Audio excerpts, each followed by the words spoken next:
E aí galera, bom dia, boa tarde, boa noite. Cá estou eu novamente trazendo correção de mais um conteúdo para vocês. Esse conteúdo é sobre vanguardas europeias, parte 2, dadaísmo e surrealismo. E a gente vai trazer um comentário sobre cada questão que for pertinente e essa correção, tá bom? Começando pelos trabalhos, né, número 1, de quais artistas deram origem às tendências do modernismo ainda em meados do século XIX. Então, a resposta correta é Charles Baudelaire e Paul Cézanne são tidos como os fundadores do modernismo europeu, respectivamente na literatura, que foi Charles Baudelaire, e Paul Cézanne nas artes plásticas, ok? Número 2 vem falando sobre dois importantes acontecimentos históricos que tiveram influência sobre o surgimento e a formação das vanguardas europeias em geral.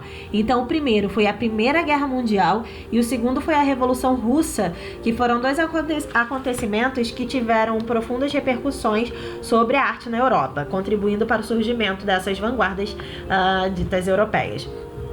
3. Quais foram os movimentos vanguardistas que mais diretamente sofreram a influência da Primeira Guerra, representando, desde suas fundações, uma reação a esse acontecimento? Então, a gente tem, primeiro, a tela Les Demoiselles d'Avignon, que eu já trabalhei com vocês. Foi o primeiro trabalho cubista de Picasso, que é considerado a primeira obra vanguardista.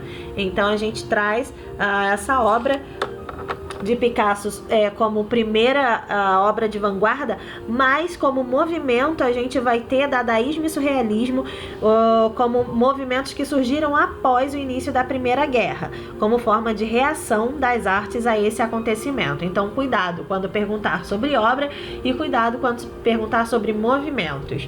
Número 4 fala sobre o dadaísmo e o surrealismo para julgar certo ou errado. O nome Dada pode ter sido escolhido ao acaso e representa uma linguagem infantil, certo? A combinação de elementos aleatórios combinado ao realismo representativo são bases da arte produzida no movimento dadaísta? Equivocado, então não é aleatório, ok? Apenas. E não é voltada para o realismo, é muito mais para algo que viria posteriormente, como o nome diz, vanguarda, o que vem à frente, não o que vem atrás, movimentos antecedentes a ele. C. No surrealismo, a produção artística não estava atrelada à lógica ou à razão. Certeza, certíssimo. O surrealismo buscava representar a realidade das grandes metrópoles. Surreal, olha só o nome, então equivocado. Próxima bateria, a gente tem a número 1, falando que em 1924 os surrealistas lançaram um manifesto no qual anunciaram a força do inconsciente na criação de novas percepções.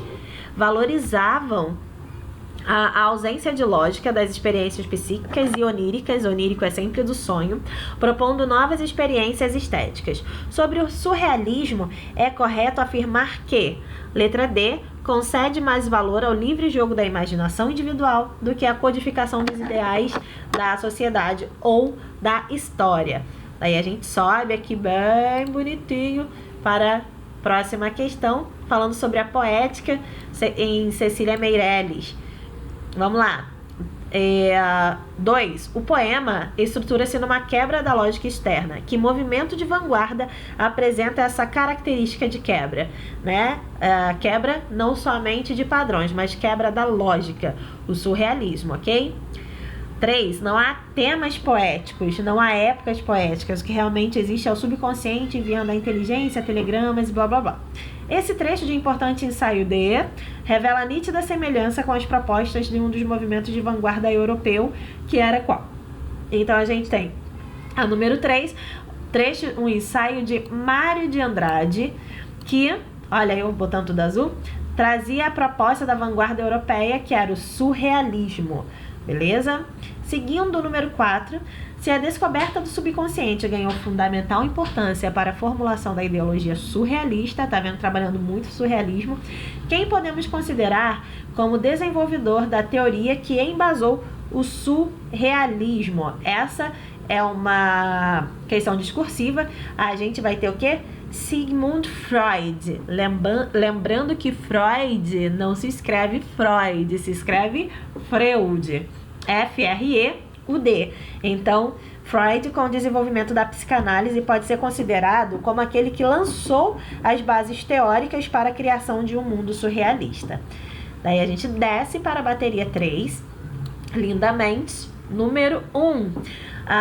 Lendo o trecho a seguir, os burgueses consideravam o dadaísta um monstro dissoluto, um canalha revolucionário, um bárbaro asiático, conspirando contra suas campanhas, suas contas bancárias e seu código de honra. Com base nesse texto e nos conhecimentos sobre dadaísmo, é correto afirmar que os dadaístas, letra E, pregavam o fim da arte tradicional, pois entendiam que esta arte expressava os valores estéticos e ideológicos de quem detinha o poder. Então, sempre contra aquela ordem já instituída.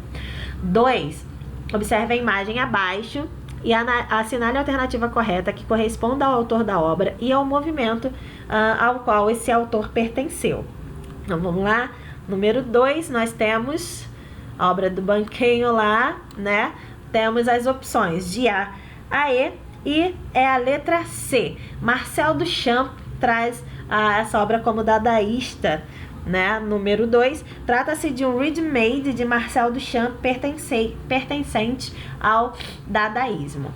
3 é mais uma discursiva que fala: o surrealismo assenta na crença da realidade superior de certas formas de associação, negligenciadas até aqui, no sonho todo-poderoso, no jogo interessado do pensamento. A partir dessa definição do surrealismo, reproduzida no Manifesto Surrealista de 1924, escreva sobre as principais características do movimento e, em especial, sobre as técnicas empregadas pelos artistas surrealistas com o intuito de romper com as barreiras do inconsciente.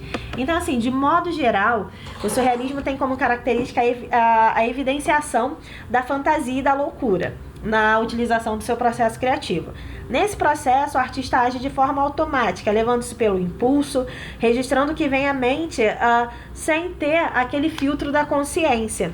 Como método de criação, as técnicas empregadas foram a teoria psicanalítica de Sigmund Freud, que a gente já falou nas questões anteriores, e também influências do marxismo. Assim, a parte irracional desse artista toma conta toma o lugar, né, da parte racional desse mesmo artista. Então, sempre focando o quê? Nas ideias aleatórias, no sonho, no onírico, na fuga da consciência, sempre focada, o surrealismo é sempre focado nessas expressões, tá bom? Qualquer dúvida, chama a tia Lud, um grande beijo e até a próxima!